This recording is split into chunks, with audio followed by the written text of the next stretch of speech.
देखिए बच्चों, ये वर्ण कल आप लोगों ने वर्ण पढ़ा था।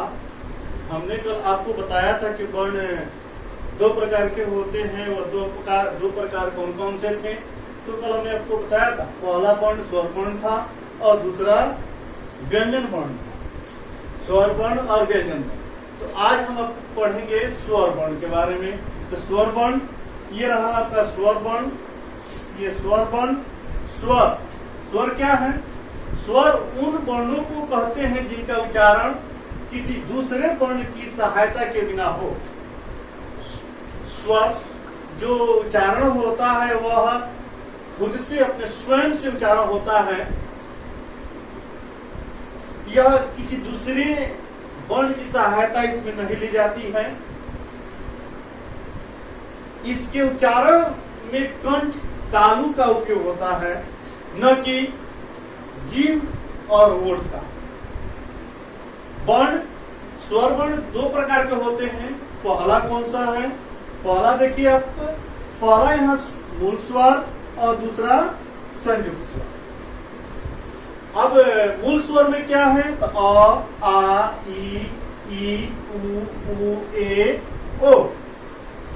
संयुक्त स्वर में ए यानी कि अ जोड़ ए मिल करके क्या बना? ए। और औ क्या है? अ जोड़ ओ मिल करके क्या बना? औ। ये याद रखिए। उसके बाद अब हम आते हैं कि मूल स्वर। मूल स्वर क्या है?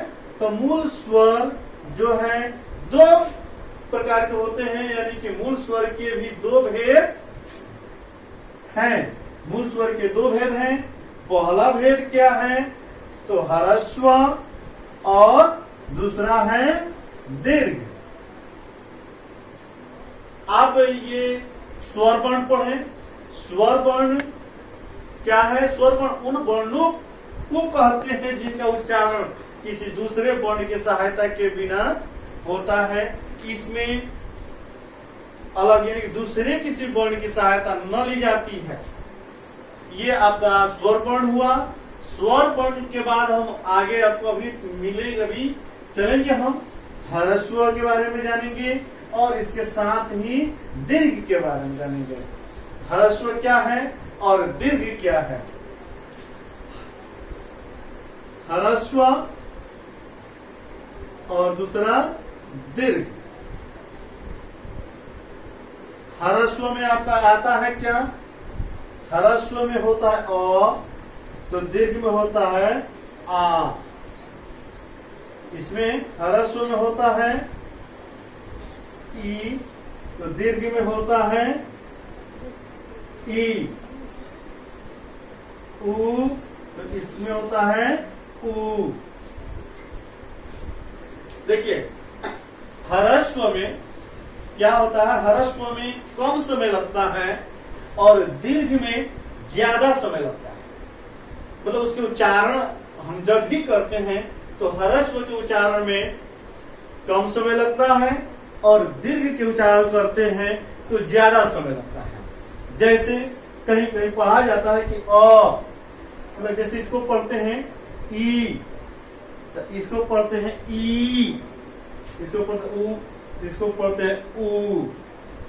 इस तरीका से ह्रस्व और दीर्घ में अंतर आपको पता लग गया होगा कि ह्रस्व में कम समय लगता है और दीर्घ में ज्यादा समय लगता है।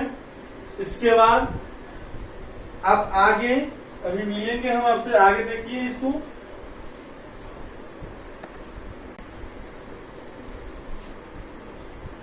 आपको हमने बताया था अभी कि ह्रस्व में कम समय, दीर्घ में ज्यादा समय। तो यहाँ आप क्वेश्चन में लिख भी सकते हैं कि उच्चारण में कम समय लगता है। ह्रस्व के उच्चारण में कम समय लगता है और ये दीर्घ के उच्चारण के उच्चारण में ज्यादा समय लगता है। ज्यादा कहें या आप ऐसे कह सकते हैं इसको दुगुना। क्या कह सकते हैं? दुगुना। दुगुना यानी कि ह्रस्व के उच्चारण में कम समय लगता है और दीर्घ के उच्चारण में 2 गुना समय लगता है। इस तरीके से आप ये स्वर वर्ण पढ़े और स्वर वर्ण अब इसके ह्रस्व और दीर्घ के बारे में हम आगे भी जानेंगे। तब तक आप इसको उतारिए, फिर हम आगे बढ़ते हैं और आगे आपसे मिलते हैं। आप लोगों ने उतार लिया है तो देखें, अब हम इसको मिटाते हैं। अब हम आगे पढ़ेंगे। इसको मिटाते हैं, देख लीजिए। उतारिए, फटाफट जल्दी उतार लीजिए।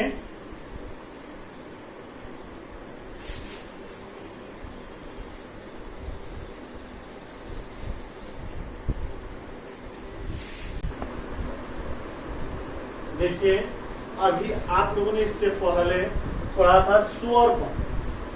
स्वर वर्ण आपको हम बताए थे। अब ये दूसरा नंबर था। जैसे वर्ण के 2 भेद, ये दूसरा नंबर यानी कि व्यंजन वर्ण। व्यंजन उन वर्णों को कहते हैं जिनके उच्चारण में स्वर वर्णों की सहायता ली जाती है। किसकी सहायता ली जाती है? तो स्वर वर्णों की सहायता ली जाती है। बेगर स्वर वर्ण के सहायता से इसका उच्चारण स्थान अधूरा हो सकता है, अधूरा रह जाता है। इसलिए हम व्यंजन वर्ण स्वर वर्ण की सहायता, जैसे देखेंगे आप क, ख, ग, च, छ, ट, फ, त, थ, प, ह, भ, म इत्यादि। आप यूं कह सकते हैं, यानी कि कवर्ग, कवर्ग, कवर्ग के बाद आप चवर्ग यानी कवर्ग। कवर्ग क्या है? यानी कि क से लेकर के अंग तक। चवर्ग च से लेकर के य तक। टवर्ग, तवर्ग,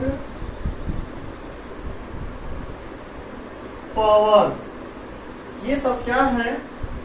ये आपके व्यंजन में आते हैं। अब आपके अंदर उत्सुकता जगती होगी भाई, व्यंजन वर्ण स्वर के सहायता से ली जाती है। स्वर बेगर स्वर के स्वर वर्ण की सहायता से इसका उच्चारण स्थान अधूरा रह जाता है। तो कैसे? वो देखिए आप, जैसे कि हमको क, तो क हम अ मिल करके क्या बनता है?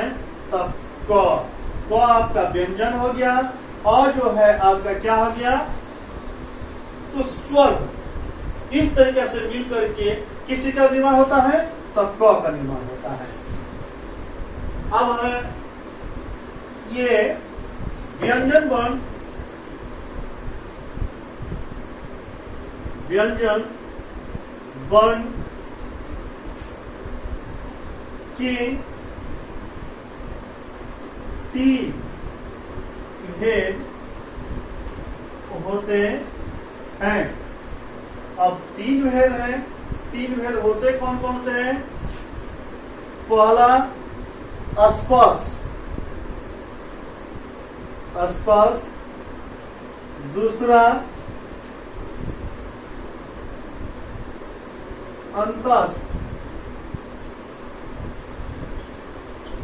तीसरा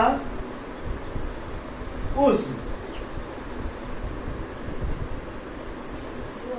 व्यंजन वर्ण, व्यंजन के 3 भेद, पहला स्पर्श, अंतस्थ, दूसरा, तीसरा उष्ण। ये 3 प्रकार के होते हैं। इस तरीका से इसको आप उतारिए। जहां नहीं समझ में आए आप तो हमने कहा था कि आप हमसे पूछिए। मेरा जो हम HW आप लोगों को देते हैं बच्चों, आप लोग कम से कम देखिए तो HW बना करके मेरे व्हाट्सएप पे आप जरूर भेजें। कुछ बच्चे भेजते हैं, कुछ बच्चे नहीं भेजते हैं। सभी अभिभावक से मेरा, जितने भी अभिभावक मेरी बातों को सुन रहे हैं, कृपया आप अपने बच्चों से होमवर्क जरूर कराएं और होमवर्क करा करके मेरे व्हाट्सएप नंबर पे आप भेज सकते हैं।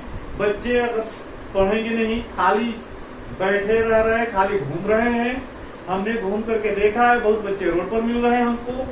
हालांकि कोरोना काल है, कोरोना काल में स्कूल नहीं चल रहा है, तो स्कूल नहीं चलने के कारण हमने ऑनलाइन पढ़ाई की व्यवस्था किया है, जिससे ये सभी वर्ग के बच्चों से, यानी कि 1 से लेकर के 10 क्लास के बच्चों के लिए, मतलब मिनिमम ये चल सकता है, बेसिक नॉलेज के लिए हमने ये हिंदी व्याकरण चालू किया है।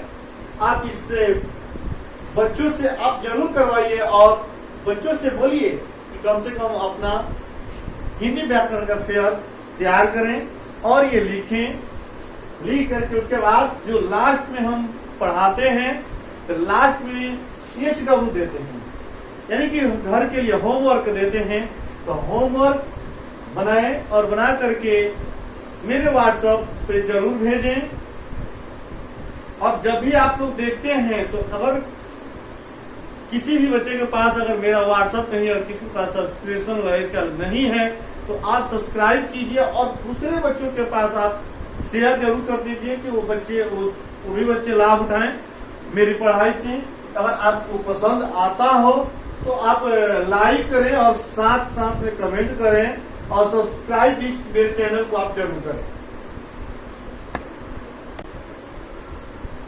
उम्मीद करते हैं कि आप लोगों ने इसको उतार लिए होंगे, आप अपने कॉपी पे उतार लिए हैं। चलिए ठीक है, अब हम इसको बिठाते हैं, फिर हम आपको स्पर्श, अंतस्थ और उष्ण के बारे में बताते हैं। घर पे पढ़िए आप लोग जाकर के, और जो बच्चे ऑनलाइन स्टडी कर रहे हैं वो इसको याद जरूर करेंगे और अपने कॉपी तैयार करेंगे। क्लास स्टैंडर्ड 1 से बच्चे और 8 तक के सभी बच्चे, जो भी स्कूल के बच्चे हैं या जो भी कोचिंग के बच्चे हैं, आप अपना व्याकरण की कॉपी इससे तैयार करते चलेंगे। जहां तक हम आपका चेक ये देखेंगे। आप स्पर्श, स्पर्श जो है ये स्पर्श क वर्ग, च वर्ग, ढ वर्ग, त वर्ग, प वर्ग, ये आपके कुल हुए कितने? स्पर्श कितने हो गए? 25 यानी 25। अंतस्थ, अंतस्थ कितने हो गए? तो अंतस्थ में य, र, ल, व, यानी कि ये हो गए कुल 4। उसमें भी कितने हो गए? स, स, स, ह, यानी कि ये भी कितने हैं? तो 4। ये आपका क्या है? तो ये व्यंजन वर्ण। ये व्यंजन वर्ण के 3 भेद, यानी कि स्पर्श, स्पर्श, अंतस्थ और ये उष्ण। अगर इस यहाँ तक अगर आपको अगर कोई प्रॉब्लम हुआ होगा या कोई दिक्कत है तो आप हमसे जरूर पूछ सकते हैं। उसके बाद हम व्हाट्सएप के माध्यम से आप पूछिए, व्हाट्सएप के माध्यम से हम आपका जवाब देंगे। आज का पढ़ाई यहीं तक समाप्त हुआ। अभी आप लोगों को हमने इसके पहले लगातार पढ़ाए हैं, उसमें हमने आपको HW दिया है। HW का कार्य अभी सही बच्चे पूरा करके उनको दिखाए नहीं है, तो इसलिए आज हम आपको HW का काम नहीं दे रहे हैं। बाकी जो भी बच्चे जो होमवर्क नहीं बना करके मेरे व्हाट्सएप पर भेजे हैं, उनसे यही है, मेरा ऑर्डर है कि आप जरूर बना करके भेजें। सभी गार्जियन से मेरा रिक्वेस्ट है कि आप बच्चों से होमवर्क जरूर करा करके भेजें। धन्यवाद। फिर आपको हम मिलेंगे कल। उतार लीजिए।